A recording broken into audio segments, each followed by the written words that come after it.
This is a Momentum Media production. Nerd alert! Property Nerds, the home for data-driven property investors, where we uncover Australia's hot and cold markets, latest headlines and trends. Welcome back to another episode of the Property Nerds podcast. It's the last one for the year. 2024 is around the corner. We're getting to that weird time of year where people go, hey, I'll see you next year. And it gets a little funky. Or they might go, no, I'm not really thinking of doing anything now. I might get back into it next year. And then, oh, well, I haven't really started reading that book yet, but I might read it next year. And you're like, hold on a minute, it sounds so weird. Like, why do you keep saying you're going to do this stuff next year? And you forget, like, okay, it's just a couple of weeks away. But we have not seen this next person or heard from this next person for a long, long time. And as you know, it's been a pretty crazy 6 months in the Paliwal family household. We've had Leigh, obviously, away from the Nerds podcast and away from work and in the final phases of getting ready to have our first daughter. And then obviously our first child joins us and we have little Ruby.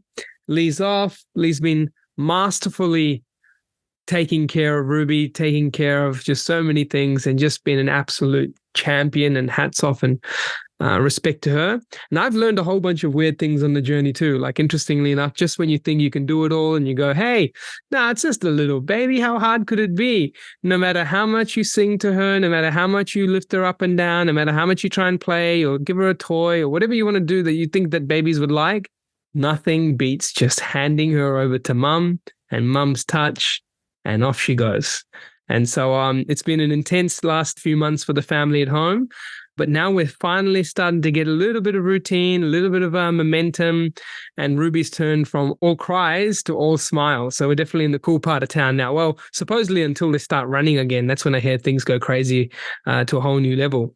But that means we've got someone back on the show, a big 6-month hiatus, and I welcome back Leigh. Leigh, good to have you on. Yeah, a big clap for you. There we go. Welcome back. Welcome back. The Queen's back. Yeah, I just realized it's been June since I've been on the podcast. So it's the last one for the year, but the first one back for me. So I'm pretty excited and pumped to be, recording with you guys today. And obviously loving mumhood and all the things that brings. And taking some time out to go through some property and finance trends. Back like you never left on the podcast, back like you never left at Hills Finance. And honestly, looking at you, back like you never left physically either. You're looking great. You're looking great. Lucky me. So feeling great. Feeling great, looking great, everything. And in terms of Leigh back in action, that means we have a finance guru back in action. We have numbers on the finance, not just me chewing your ear away on all things property data.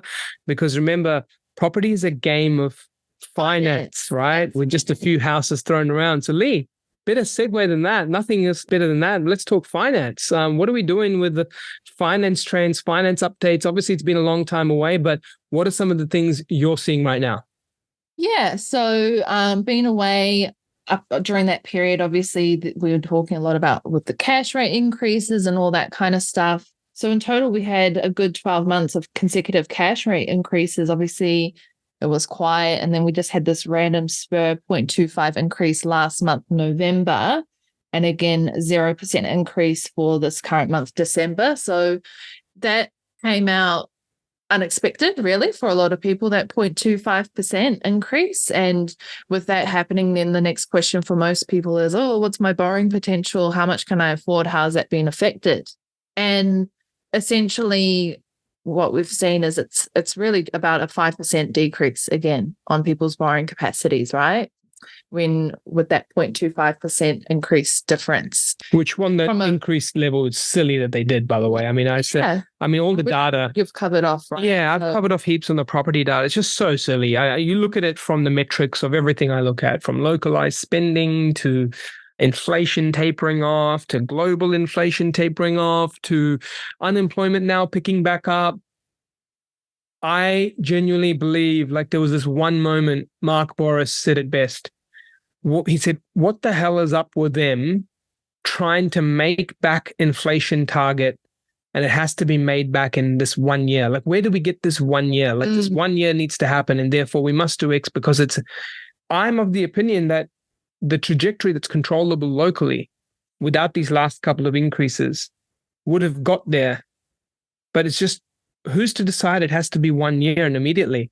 I mean, everything doesn't have to crash down to this timeline just because it steps out of your curve for a little blip, which driven by some overseas factors. Then all of a sudden you're like, oh no, we have to increase it more. I just think that they're not looking at the right data sets. But in saying that, hey, the more they don't look at the right data sets, the more they pump the rates up, we're just going to see them come down faster because, a household savings ratio, whilst yes, still positive, cannot fall from 16 down to 3 and have no lagged effects on the economy. It will. Yes. We're just super roaring and super hot in the economy now, but it has to change eventually. And signs are starting to show it is, and it will. And therefore, don't be surprised if rate cuts come sooner than anticipated, whether that's mid-24, late 24, early 25. What we do know is they're going to come. Yeah, and hopefully sooner rather than later. But I mean, Absolutely. yeah, I mean, at the end of the day, like we said, property is a game of finance. And so understanding what, I guess, lending niches are out there that you can take advantage of is still really key. It has been key all of 2023, really, I guess. So, what do we need to look at and what have we been seeing? So obviously, lenders that are honoring pre-approval. So if you were already pre-approved and essentially there was the cash rate increase not being impacted on your borrowing power, or purchase power, there's a good 11 lenders out of the 40 residential lenders we've got access to that honor your pre-approval. So that RBA had increased their rate. And so whatever your budget you're pre-approved for, you can maintain that as long as, the other purchase conditions are being met within that approval validity period. So essentially that's there. Also, just some like policy niches that I did talk a lot throughout 2023, but more and more lenders have come on board with that you need to take advantage of. So obviously when you're gearing up for borrowing for your new property, sometimes you may need to reshuffle, or a lot of the time you need to reshuffle your current finances. So taking advantage of those lenders doing the dollar for dollar refinance is still a key thing out there. There's literally, at the time when I was chatting about it, started off with the tier 3, tier 2 type lenders initiating that. And now I would say at least 50% of your major lenders are doing that with a great option for dollar refinance, meaning as long as you're taking on a lower interest rate or lower repayment, depending on how that lender is viewing it, they will do a dollar for dollar refinance of your current home loan debt without the full assessment rate, which is 3%, using a 1% assessment rate instead. So obviously it allows you to get your loan approved when in normal circumstances you may not have been able to. So one of the major lenders, essentially, they are doing this. They do the 1% assessment rate. They are also allowing interest-only repayments, whereas majority of dollar for dollar refinance lenders are wanting principal and interest repayments. So there is lenders out there allowing interest-only repayments for this assessment type. And they just want to make sure that your repayment is lower, whether that's because it's interest-only or because of a lower interest rate, either or, not both. That's actually a good strategy because it means that like those lenders are looking at you for you. Yeah. And they're able to then start to give you a little bit more leeway. And I think what you're touching on, Leigh, is actually very critical because this is the difference in bank versus broker, right? Totally. You're able to see the playing field and you're able to make decisions that are best for the client based on their goals. And also the other thing I'm realizing is, wow, like banks are starting to pick up their competition levels because they know they have had to. They know that money's hard to give because of the servicing. Yep. And they know that the desire for money naturally, whilst high, the output is low. Because of that, they need to come up with tactful ways while still within guidelines. That's and you right. can clearly see people are trying that. And it used to be just like I said, your second, third tier lenders competing in this space. We've now got 7 to 8 lenders that we're regularly using for this dollar for dollar refinance. Over half of them are major lenders. So, I mean, there you go. Right. Now, if you're tuning into the show, and obviously this is the first time you're hearing of Leigh because it's been a good 6 months, or if you're wondering, hey, why did these guys talk property and finance? Well, that's because Leigh and her team are finance superstars. Now, they have been able to solve so many complex lending requirements, so many refinances that others said no to, and even equity releases, multiple bank valuations. You're not just going with one and then figuring out how to then add the next and the next afterwards because of that synergy between us, Buyers Agency of the Year, and also Leigh at Hills Finance. So if you want to best get in touch with Leigh, how can people do that to get in touch with your team? The absolute best way is hillsfinance.com.au/contact. Okay. And then you fill out that form and we'll be in contact with you same day. Now, rates were obviously a big factor. Then you've got lending policy changes, Leigh. What's happening in terms of the space of self-managed super funds? Because I noticed before this chat, you and I were talking a lot about SMSF, and it's clear that with SMSF, it's becoming a big inquiry for you. What are you seeing there? Yeah. So essentially, people who are getting capped out as investors and borrowing through their personal names are more and more looking into utilizing self-managed super fund. And why is that if they're getting capped and they're still getting lending? Well, it's a completely separate entity. So what that means from a lending perspective is that when you go to a lender for a loan for SMSF, they are literally only looking at the super contributions to your SMSF. Which is before your salary gets paid to you. So that means Correct. Not impacting your everyday life. So that's the income to the super. Then what is the total holdings of assets within your super? Obviously, rental income for proposed properties or existing properties through your super, and existing liabilities or none if it's your first time purchasing. So meaning they're not looking at any of your personal circumstances in terms of current liabilities and so on when looking at your borrowing potential or purchase power. So it's giving you a second wind in terms of going and taking advantage of the property market and buying through there. Yeah, that's actually a really good point because I remember about 3 years ago, superannuation inquiries for InvestorKit was about like 1 in 10. Now it's more about almost 1 in 3. That's right. Massive. And right? it's linked to where we're at with the cash rate increases. Yeah, borrowing capacity stuck in one area, you're opening up angles of the other. And we found a common theme. Now, obviously, we can't sit here and advise on super, but we can tell you the common theme that we saw. The first part of the common theme was that we saw over 150K in the superannuation balance. The second common theme that we saw was then reaching out and getting up at either guidance to recommend the right people to set it up or with hillsfinance.com.au and getting a pre-approval. And then the third thing is people who are stuck commonly on borrowing capacity was the next thing we saw because they wanted that extra asset. So just some considerations for those who've been thinking about that. But that's really good because, I mean, it's clearly a trend. We're seeing massive amounts. We've seen such a big change between 1 in 10 to 1 in 3. That's huge. Yeah. But Leigh, in terms of super, what you said was around like the borrowing capacity. If I'm not mistaken, the interest rates are a bit higher too, though. Is that correct? Yeah. So interest rates for SMSF are always higher, slightly higher, around the 1% higher, roughly. So, for example, if you're looking to get an SMSF loan, firstly, you want to take advantage of borrowing 70 to 80%. There are lenders that are doing that, where some people think you're capped at like 60%. That's not the case. And if you are borrowing up to 80, you're looking around mid 6% for P&I. Or that's not too bad. Yeah. Or mid 7s for interest only for SMSF. If we were to compare this to residential investment rates, okay, so I guess the lowest P&I rates that we're seeing is for 80% loan on a purchase is around the early to mid 6%. Okay. So around 6.3 or so, maybe lower. And if we're looking at interest only, that's going to be around the mid to late 6s. If we're borrowing 90%, again, so that's a 0.5% difference in the system. It's not too bad. For P&I versus interest only. If you're borrowing above 80%, your rates would be slightly higher again. Right. So early to mid 7s, depending on the repayment type. So that's what's happening on the interest rates for SMSF. Some of the lending trends you're seeing. Obviously, with regards to finance trends, ABS has recently come out with their release.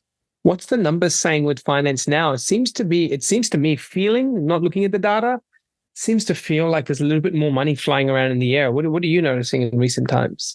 So this is delayed, the data. Firstly, it's October 2023 data.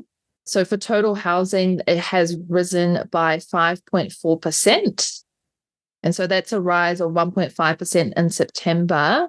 And that's 4.9% higher compared to a year ago. So it is housing finance rising still. Yeah, there's still a recovery happening. So in terms of split up between owner-occupied and investor housing, for owner-occupied, this rose by 5.6%. And that's 1.4% higher compared to a year ago. Investor housings rose by 5%. And that's 12.1% higher compared to a year ago. Okay, so this is clear that investing and or finance take up is not just about interest rates. No. Because from a year ago, totally not. Interest rates are way higher. No.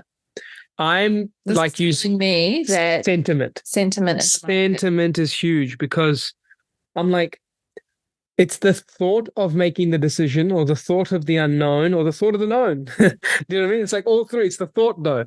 So I'm just, again, hypothesis here. People may be thinking that interest rates are reaching their peak. People are thinking that maybe it wasn't as bad as they thought it would be. And people are thinking if all of that happened and things didn't fall back as crazily, why am I holding back? Why am I not giving life a go? Why am I not getting ahead? Why am I not trying to get ahead? And that is shown on the data. Completely. So seriously, there is some upticks here. Anyone, uncle, auntie at the barbecue, I'm talking to you, sitting there going, interest rates are going to do this or they did this. The numbers say otherwise. My biggest learnings over the interest rate rise, obviously I've learned it already in the data prior this happening, but learning it in the flesh and seeing it. Interest rates rising are a sign of a booming economy. Interest rates rising, therefore, are trying to cool down a booming economy. A booming economy increases house prices. A booming economy increases wages, and wages are rising. And therefore, if you have a booming economy combined with an undersupply of residential real estate for sale, for rent, and for construction, you continue a property boom. And interest rate rises alone cannot stop that, because if they did, we would not see a recovery in finance trends, and we would not see a strong job market. We would not see a strong property market. We would not see strong property prices, which we did see all over. Those declines that you saw in property prices in certain markets during 2022 were not because interest rates rose. And the effect of interest rates, they actually declined because the interest rates rose and they affected sentiment. So big learning for everyone there is whatever you think that causes something, it's probably the opposite. But secondly, it's that interest rates are an economic controlling environment, and it's usually trying to control something amazing on one side and trying to stop something horrible on the other side. So don't think of it as the clear correlation, think of it as the inverse. Secondly, think of the importance of sentiment. And sentiment is a big controller of end property market outcomes, being the decisions people make. And I think it's going to be a little bit of a sentiment improvement now, considering what's ahead. But yeah, speaking of what's ahead, we've got some talks about 2024, don't we? 2024. So let's talk a bit about some property trends that we see coming up in 2024. And I guess it's really, really important to mention, Arjun, is you've had some good luck, perhaps some good research, data analytics around certain areas that you've been buying in and the performance it's had during the year of 2023. And you kind of, I guess you could say, predicted this to happen, and you've been buying there in advance in the likes of Adelaide and parts of Brisbane. So I guess, yeah, let's pick your brain on and thoughts on what's going to happen in 2024. Well, firstly, don't call my picking skills luck, because I was very grateful to have been on the journey of being picked by you or me picking you, whichever way you want to call it. The main thing is I think the picking skills are going pretty good if you look at it that way. But I think looking at the markets, firstly, 2024 has got a few trends coming up. Obviously, we were the first to jump on mainstream telly and go, hey, don't worry about interest rates. Adelaide will grow double digits in 2022, and it did that. We also said, hey, Sydney will decline. And we also said the rental crisis will continue and where, and the list goes on. There's about, I think, 16 public predictions that we've made, and we're probably at about 14 out of 16 off the top of my head. Now, when it comes to the 7 trends that we've been thinking of and seeing for what's ahead, the first one is that it's clear that interest rates are to stabilize and consumer confidence is going to recover in the housing market. We're seeing the trends show in finance. So that is clear. You have an uptick whilst interest rates rose. It means the sentiment is improving. The desire to take up finance is there. The capability clearly was always there, because even from that perspective, it's been having rises occur even whilst interest rates are improving. With interest rates stabilizing, I think, when you look at from the perspective of the big 4 banks, now they don't have the most amazing track record, but let's talk to it. The big 4 banks feel that cuts are due in the third quarter of 2024. So if we're looking at the big 4 banks' thoughts there, that's cuts. Now, I'd always said in previous podcasts that I felt 2024, we were going to see some cuts happen for sure. And that's kind of what's happening here. Now, when it comes to the actual RBA, I think if they follow on from some of the data we're seeing, which is inflation cooling off, global inflation cooling off, and then also unemployment likely rising, it's already risen a couple of data releases in a row. They should be going from this rising focus to a holding and C focus to then potentially a cut. So we're at 4.9% currently. Yeah, we're at some pretty high interest rates, right? So inflation-wise, 4.9% was the last read. And in my opinion, we should see that number trend even lower. Sentiment from a perspective of Westpac Melbourne Institute's consumer sentiment was pretty low at sort of 79.9 or in the 70s. Now, the projection here is that we should start to see sentiment in 2024 get into the 90s from that index. If that occurs, that would be back to the figures of 2019, where the boom was initially starting to brew together.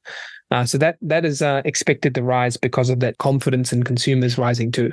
Do you think it's like once the RBA rates drop and all that, that's just going to create a frenzy again back in the market? Absolutely. But it won't be the reason for the frenzy ongoing. Remember, if it was all interest rates on one direction, like, it's going to cut and therefore everyone should be buying and everything's going to be booming, then we should be fair to the data and say, well, we made an assumption on one way. Shouldn't it be the opposite in the other? Like no one buys, everything falls. That didn't happen, right? Right. So what you do is you look at interest rates as their starting movements as a sentiment shifter, but the remaining movements as measure of economy. Yeah. So, for example, interest rates rose in 2022, and when they picked up, sentiment fell off and was falling, and the falling of sentiment made prices come off.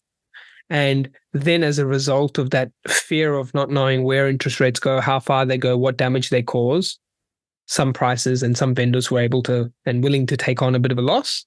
But then the majority of the interest rate rise period, we've now seen price growth because the purpose of the rise was cooling a booming economy. The same way on the fall. If we see a fall in interest rates, I think it would create a mini frenzy at the start to see multiple pauses and falls because people, again, from a sentiment-driven aspect, are driven with confidence to come back. But then if interest rates keep falling, it's usually the signal and the sign of a lower performing economy. Therefore, interest rates will start to fall further. And if a lower performing economy sees interest rates fall further, many areas that are feeling the force of that lower performing economy will also slow down their performance. So at the start, yes, I expect seagulls to chirp when interest rates start falling.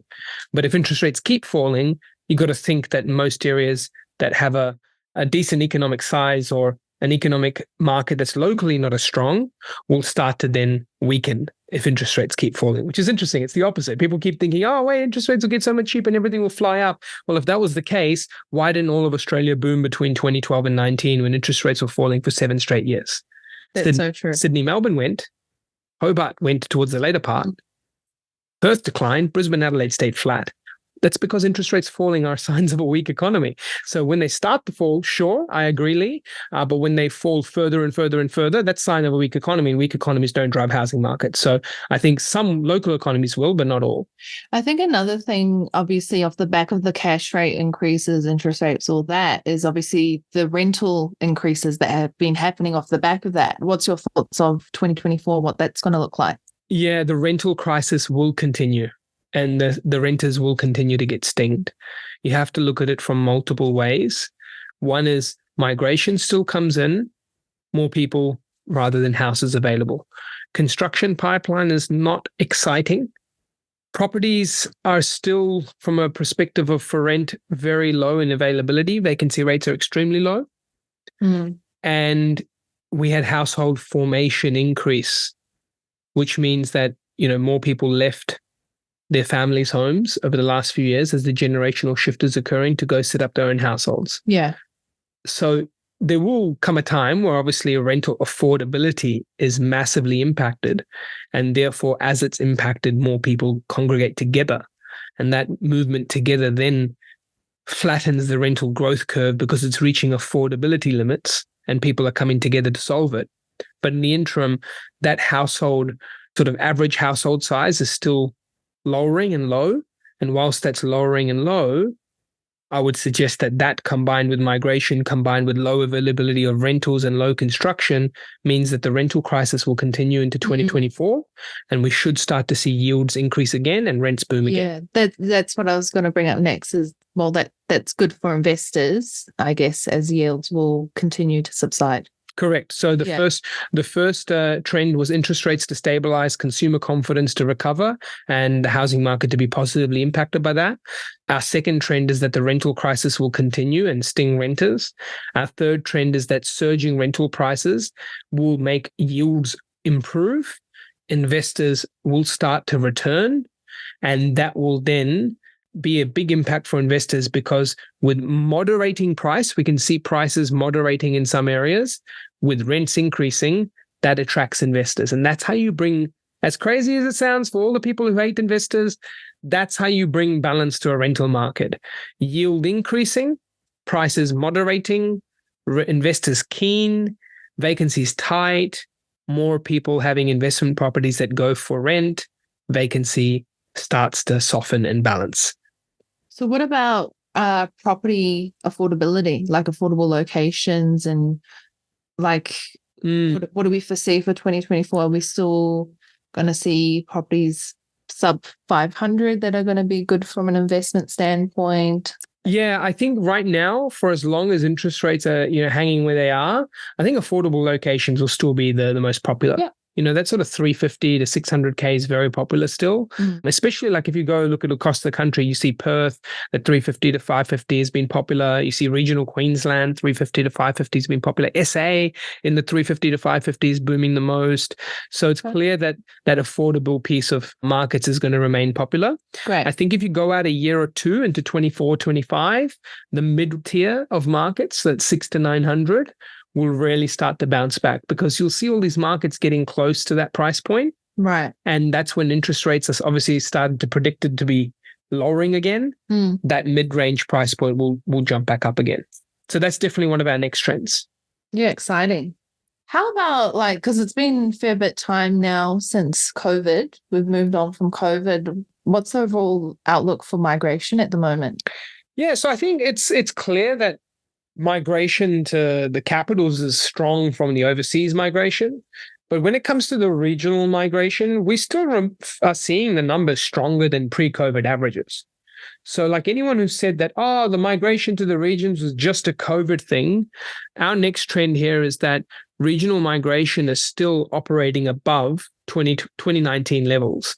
The Movers Index, which is a regional movers index produced jointly by CBA and RAI, it shows that if you look at the September ending quarter, the share of relocators from the capital to the regions did decrease a little bit. But then the share of people moving to the regions, from regions to the capital, dropped more. And so we're seeing a higher regions net gain of internal migrants. It's still positive. And so the regional area index by CBA and RAI is up 30.4%, 8.3% above pre-COVID averages. So yes, it's not its peak when everyone was dropping everything to tree change, sea change, but it's still up. It's still higher than pre-COVID. So guys, a trend is here to stay. Do not think that regionals are dead and disappeared, or regionals only came alive because of COVID. The trends have been moving up and they're higher than pre-COVID. So we're looking pretty good from that part. Now, the last trend to share, I said 7, I think, we're 6 in. The last trend to share is that when it comes to the undersupply is still very much there. I think that is the big growth driver. You can talk about finance trends coming back in. You can talk about migration coming back in. You can talk about interest rates stabilizing, but they all are demand pieces. The big supply piece needs to be there for demand to outweigh it. And the supply piece is still very strong, being that it's so low. When you look at the supply, I think when we look at first measurement of supply, we look at what we call established supply. So this is properties for sale. In 2019, pre-COVID, there were 264,000 houses listed for sale across Australia as per SQM research. The number now in 2023, as of November data, is 184.5 thousand. That is a 30% decline.